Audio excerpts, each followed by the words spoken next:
pessoal, bem-vindos a mais um vídeo. Vamos continuar a falar de José. Vídeo passado eu falei sobre José, que foi vendido como escravo e depois ele foi assediado pela mulher de Potifar e preso injustamente por assédio. Continuando, então agora no capítulo 40, né, ele entra na prisão, a Bíblia diz que tudo que ele fazia prosperava, e o carcereiro ficou de olho nele, e por conta da habilidade dele, colocou como seu braço direito. E aí ele continuava servindo na prisão, né, passando meses, anos, e depois ele conheceu duas pessoas, um foi o chefe dos copeiros e o chefe dos padeiros. Cada um deles teve um sonho, e aí José interpretou cada um dos sonhos. Então o chefe dos padeiros teve um sonho muito ruim, um pesadelo muito ruim, e ele falou que iria acontecer algo ruim na vida dele, de fato aconteceu, o cara morreu. E o chefe dos copeiros, ele teve um sonho, José interpretou que ele voltaria à posição dele de servir ao rei em liberdade. E aí automaticamente ele falou para eles, olha, quando você voltar para essa posição, se lembre de mim aqui da prisão, né? Então a Bíblia diz que passou esse período, que o chefe dos copeiros ele realmente foi restituído ao cargo dele, mas que ele esqueceu de José. Aí passaram 2 anos, já o faraó teve um sonho, no capítulo 41 diz assim, ele estava em pé, é o sonho que o faraó teve, tá? Ele estava em pé junto ao rio Nilo. Quando saíram do rio 7 vacas belas e gordas que começaram a pastar entre os juncos. Depois saíram do rio mais 7 vacas feias e magras que foram para junto das outras à beira do rio Nilo. Então as vacas feias e magras começaram a comer as vacas belas e gordas. Nisso o faraó acordou. Que sonho estranho, né? Vaca magra comer a gorda. Tornou a adormecer e teve outro sonho. 7 espigas de trigo graúdas e boas cresciam no mesmo pé. Depois brotaram outras 7 espigas mirradas e ressequidas pelo vento leste. As espigas mirradas engoliram as 7 espigas graúdas e cheias. Então o faraó acordou. Era um sonho. Pela manhã, perturbado, mandou chamar todos os magos e sábios do Egito e lhes contou os sonhos, mas ninguém foi capaz de interpretá-los.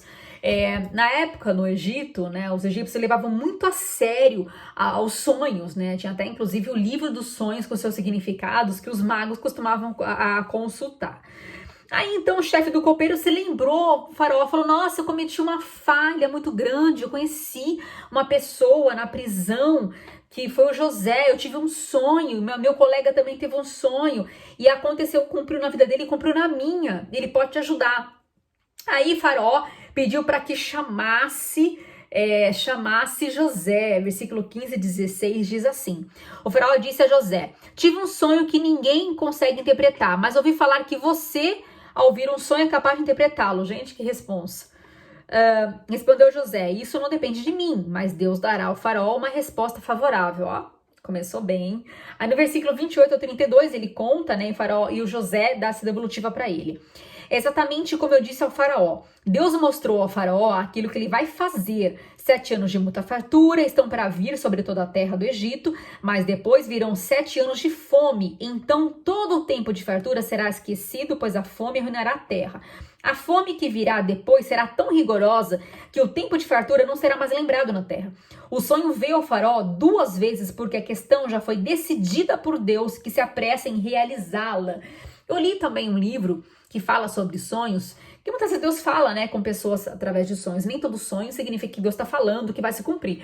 Mas uma das bases que eles tiraram para isso é essa, que José teve a revelação na época, que quando a pessoa tem mesmo significado de sonhos por 2 vezes, é sinal que tá próximo de se acontecer. Bom, enfim.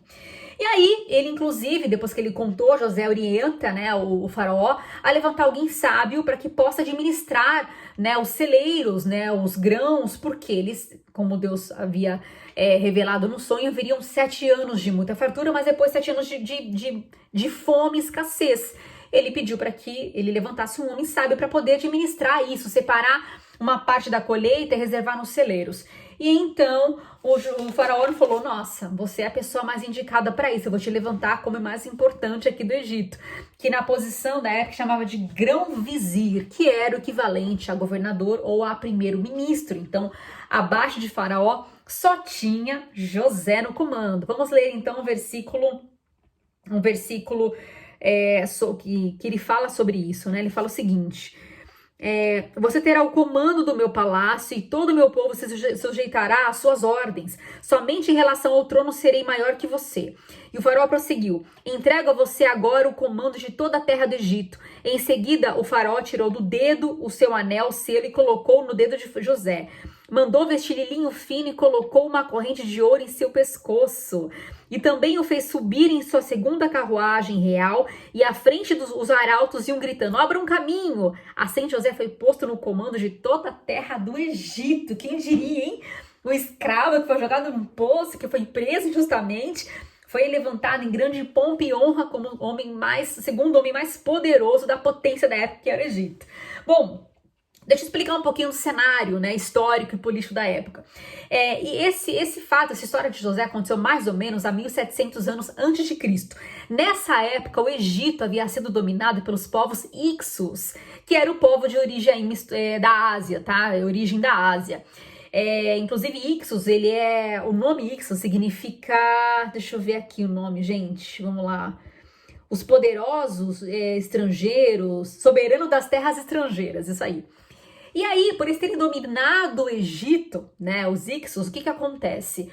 Eles eram mais receptivos com os estrangeiros, porque se fosse um faraó de origem real, natural, egípcia, ele jamais daria uma honra dessa para um estrangeiro, até porque eles não gostavam de se misturar muito com o estrangeiro, não dá muita confiança, né, eles até tinham uma rixa com pastores de ovelhas, a Bíblia diz aqui, no capítulo mais à frente, que eles odiavam os pastores de ovelhas. Então, possivelmente, né, historicamente falando, então eram os Ixos que dominavam o Egito, então por isso que teve essa abertura, essa receptividade para o povo estrangeiro. E uma das curiosidades que os Ixos, eles introduziram, foram os primeiros a introduzir os carros de guerra, que eram aqueles carros de duas rodas egípcios, né? Dá uma olhadinha na foto, no tipo de carro que José acabou de se falar do que ele andou, né? E que os arautos iam abrindo o caminho. Dá uma olhadinha.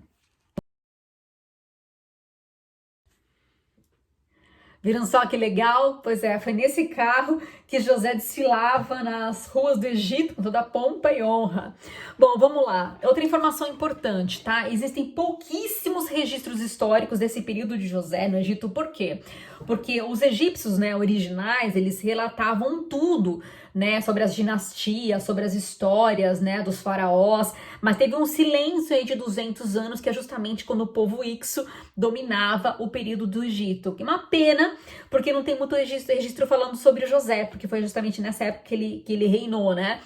Mas teve um jornal, depois eu vou passar para vocês um jornal, vou até deixar o link para vocês, que fala de um jornal que fala de um achado arqueológico de moedas, que essas moedas tinham o nome de José, tanto na origem do hebraico como na origem egípcia, o nome dele, tá? E tinha até inclusive moedas também com desenhos de vacas, que representavam justamente esse sonho de José.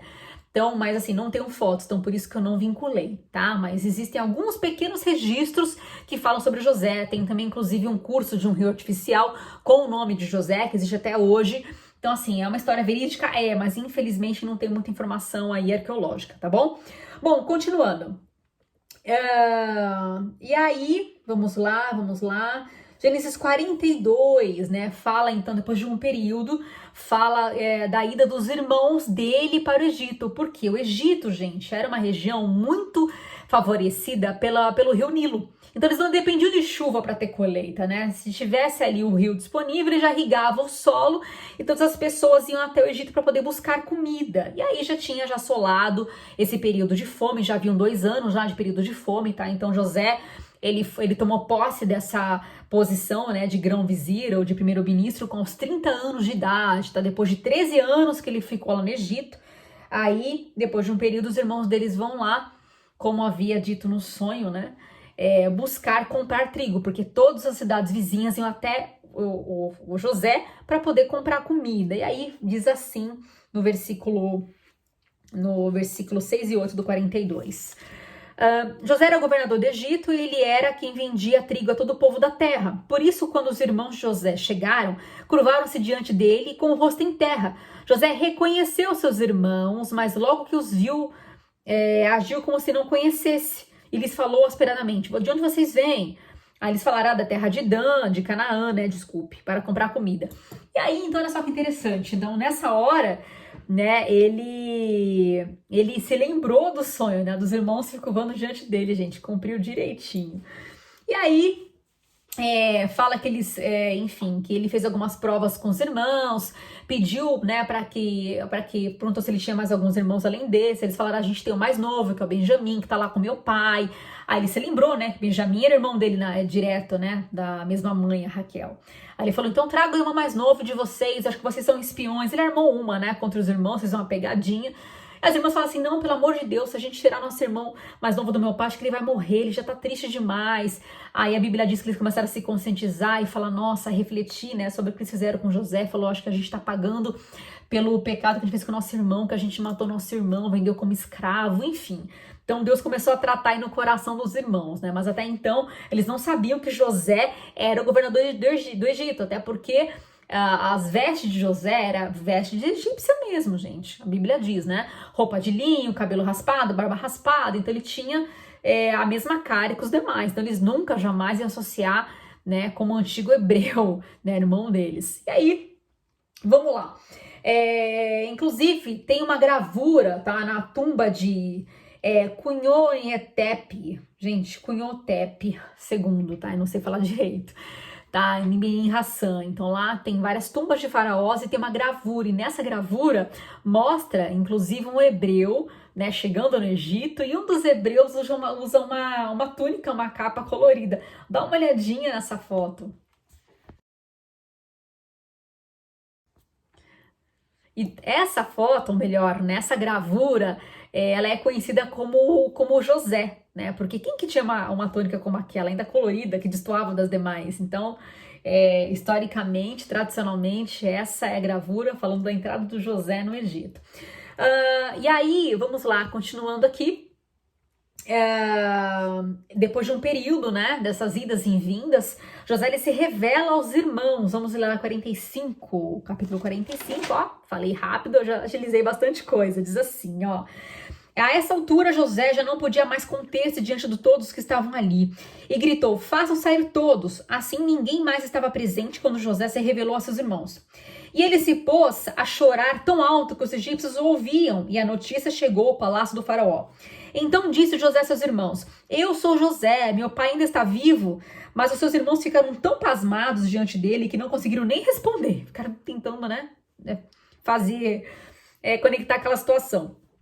Cheguem mais perto, disse José a seus irmãos.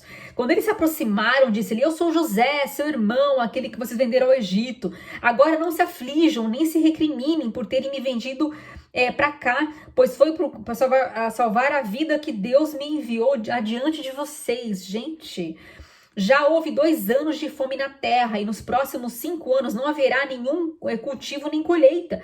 Mas Deus me enviou à frente de vocês para que lhes preservar um remanescente nesta terra e para salvar-lhes a vida com grande livramento.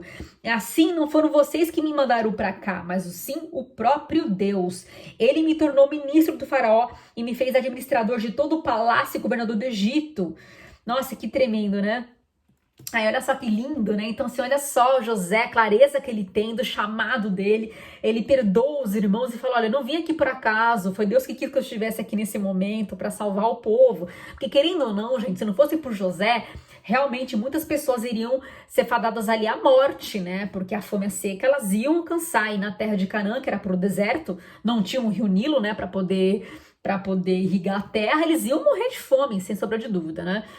E aí, como muitas pessoas também passaram por grande dificuldade, no começo elas davam dinheiro, depois começaram a vender terras para José. Então, assim, graças à vida de José, o faraó expandiu demais, tá? Os territórios dele, as posses dele, graças a José. Bom, e aí, continuando no capítulo 47, já agilizei bastante aqui. fala o seguinte: José foi dar notícia ao faraó: meu pai e meus irmãos chegaram de Canaã, com suas ovelhas, seus bois e tudo que lhe pertence, estão agora em Gósen. Depois escolheu 5 de seus irmãos e apresentou a faraó, então ele fez toda a ponte, né? Ele apresentou os irmãos para o faraó, a família, e o faraó diz aqui que ele foi super receptivo. Aí ele falou, olha, pode pegar as terras que você quiser para sua família viver aqui em paz. O faraó foi sensacional, realmente foi uma figura aí que destoa dos demais, que a gente vai ver mais na frente. Aí disse que a família toda se mudou para Gósen, que é a região ali próximo do rio, né, que era a região que geralmente eles cediam para os estrangeiros. Aí ficaram lá pastoreando aí o rebanho deles, vivendo por longos anos. O próprio Jacó, pai de José, morou por mais 13 anos no Egito. Aí ele faleceu já muito, mas muito velhinho. E quando Jacó faleceu, eles tiveram em 60 dias de luto na cidade. Olha isso, gente, que honra, né? E inclusive os grandes administradores, grandes nomes do Egito acompanharam a caravana de Jacó até o túmulo que ele quis ser enterrado, junto com os pais, a esposa, aquele que eu mostrei nos vídeos passados, né?